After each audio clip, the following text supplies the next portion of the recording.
तो हसन साहब, ये इजी फाइनेंसिंग पॉसिबल क्यों नहीं हो पा रही है? क्या हुकूमत के पास पैसा नहीं है या प्राइवेट बैंक्स को एज ए स्टेक होल्डर इसमें नहीं शामिल किया जा रहा? बहुत सारे ऑप्शंस हैं जिन पर गौर करके फाइनेंसिंग का तो अरेंजमेंट किया जा सकता है। देखिए, कुछ भी प्रॉब्लम नहीं है। लास्ट हुकूमत ने किया 31,000 लोन दिए 5, 7 और 9% पे, उसमें से 99% लोन सर्विस हो रहे हैं। 99% लोन सर्विस हो रहे हैं, मैं ऑफिशियली आपको कह रहा हूँ। फिर तो कोई इशू ही नहीं है इसका मतलब। तो कोई इशू ही नहीं है।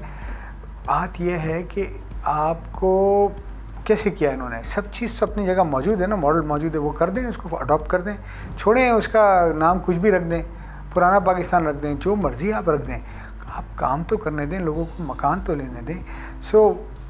मैं ये समझता हूँ कि उसमें क्या किया था गवर्नमेंट ने कि जो सब्सिडी थी ना, वो बैंकों को कहा था हम देंगे, और डायरेक्ट अकाउंट से एडजस्ट करवा दी थी स्टेट बैंक के। तो ये कर दें, बैंक क्यों नहीं करेंगे? बैंक को क्या प्रॉब्लम है? बैंक तो बिजनेस चाहते हैं, आप उनको बोलें कि इतना % आपने एडवांस करना ही है। बैंक्स ने तो अपनी हाउस लोन स्कीम्स लॉन्च की हुई होती हैं, वो पर्सनल लोन्स दे रहे होते हैं, वो तो अपनी उनकी इस तरह की 10 तरह की प्रोडक्ट्स होती हैं। देखिए, हमने ये कारोबार जो है ना हाउसिंग और कंस्ट्रक्शन का, ये कोई आप ये नहीं समझे कोई टबैको की फैक्ट्री है या कोई लग्जरी, ये बेसिक नेसेसिटी है, guaranteed bye constitution of Pakistan. Fundamental right है कि हर आदमी को रोटी, कपड़ा, मकान उसका राइट है। स्टेट से सिर्फ गुजारिश ये है कि 1947 से कानून मौजूद है कि लैंड का ऑक्शन हो सिंध में। आज तक एक लैंड ऑक्शन नहीं हुआ, किसी ने सवाल नहीं उठाया, चलें कल तक की लाइन ड्रॉ कर दें, आज के बाद तो ऑक्शन कर दें, स्टेट को पैसे मिलेंगे। स्टेट के पास 500 बिलियन रुपए एनुअली आ जाएंगे इंफ्रास्ट्रक्चर डेवलप करने के लिए, हेल्थ कार्ड के लिए, स्कूल्स को बेहतर करने के लिए, हॉस्पिटल को बेहतर करने के लिए, एक आम आदमी की क्वालिटी ऑफ लाइफ को बेहतर करने के लिए, क्लाइमेट चेंज पे, ट्रांसपोर्ट पे। आप लैंड ऑक्शन तो करें। आप क्यों अपने मनपसंद लोगों को अलॉट करना चाहते हैं, और आप चाहते हैं कि बिल्डर, आप उनको 1000 रुपये में अलॉट करें और बिल्डर उनसे 1 लाख रुपये मिले और 99,000 मिडलमैन खा ले? बड़ा मेहरबानी, we should all speak out in the interest of the city, in the interest of this province and in the interest of this country. If Karachi will progress, the whole country will progress. अच्छा, पिछले 2-3 सालों में पता है कि बहुत मुश्किल में गुजरे, मैक्रो इंडिकेटर्स भी पॉजिटिव नहीं थे। आहिस्ता आहिस्ता हुकूमत ने SIFC की मदद से कोशिश करके कंट्रोल कर लिए अब चीज़ों को। अब ये सब मुमकिन क्यों नहीं हो पा रहा है? ये इनिशिएटिव्स क्यों नहीं लिए? चंद सेक्टर्स पे हुकूमत की बड़ी अच्छी परफॉर्मेंस और फोकस है, उसमें माइनिंग सेक्टर है, उसमें IT सेक्टर है, टेक्सटाइल पर भी ऑन एंड ऑफ तवज्जो एक रहती है, लेकिन ये इस हाउसिंग सेक्टर को, कंस्ट्रक्शन सेक्टर पर वो फोकस क्यों नहीं नज़र आ रहा है?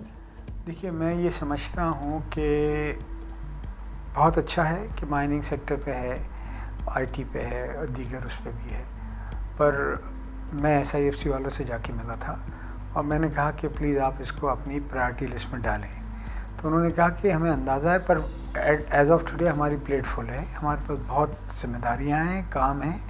हमने कहा कोई मसला नहीं, आप 2-4 महीने बाद रिविज़िट कर लीजिएगा, देख लीजिएगा और इसको डाल दें। मैं ये कहता हूँ कि देखें, ये जो एक तो right man for the right job, ऐसा नहीं है। अगर आप राइट मैन को लेके आएंगे इस सेक्टर के लिए, तो वो जो जानता है, काम कर चुका है, काम करवा चुका है, वो ये काम करवा पाएगा। इस तरह ये इतना बड़ा सेक्टर है, हम कोई अकली कुल नहीं है, बट इंडस्ट्री चलेगी, डिमांड मौजूद है, ख़रीदार मौजूद है, फिर क्यों नहीं चल रही? फिर क्यों दुबई लोग जाके काम कर रहे हैं? क्यों सऊदी अरब को एक्सप्लोर कर रहे हैं? क्यों? क्योंकि हमने अपनी पॉलिसीज़ इतनी इनकंसिस्टेंट बना दी है कि लोगों को काम करने के लिए दुश्वारियां हो रही हैं। लोग आज जो 40 साल से इस काम में, वो भी नया प्रोजेक्ट नहीं कर रहे हैं। क्या वजह है? उनकी नेक्स्ट जनरेशन इस कारोबार में नहीं आना चाह रही है। क्या वजह है?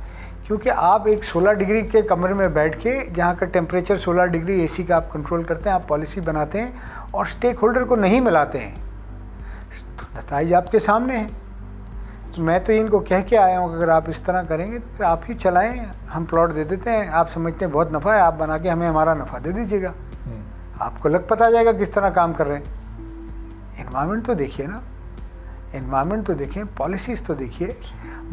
कोई चीख के थक गए के लैंड रिकॉर्ड को कंप्यूटराइज किया जाए, चीख के थक गए के अप्रूवल का प्रोसेस डिजिटलाइज किया जाए, चीख के थक गए के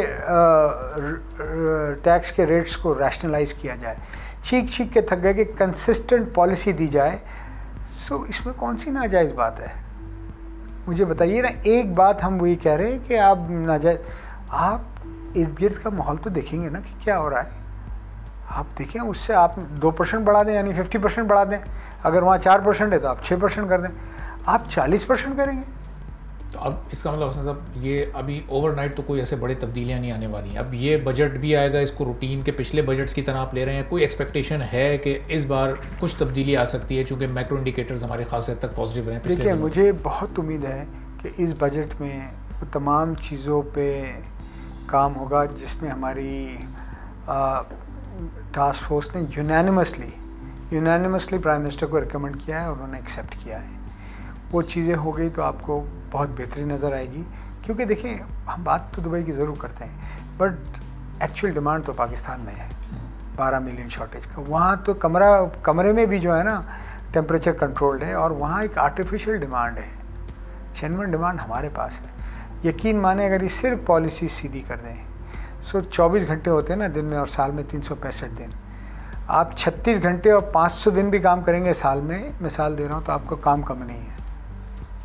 आपका काम नहीं कम है, सिर्फ आपको पॉलिसीज़ देनी है। आपको जेब से 1 रुपया नहीं चाहिए। हम ना कोई वो रिबेट मांग रहे हैं, ना कोई सस्ती बिजली मांग रहे हैं, ना सस्ता पानी मांग रहे हैं। हम कह रहे हैं पॉलिसीज़ आसान कर दी है, हम काम करना जानते हैं, और जैसे काम चलेगा हम बाहर से इन्वेस्टर भी ले आएंगे, कोई इशू नहीं। क्योंकि डिमांड है, डिमांड है तो सबसे बड़ी, देखें, कोई भी दुकान चलने का रीज़न है डिमांड। अल्हम्दुलिल्लाह पाकिस्तान में डिमांड है। सब्सक्राइब करें और बेल दबाएं ताकि कोई खबर रह न जाए।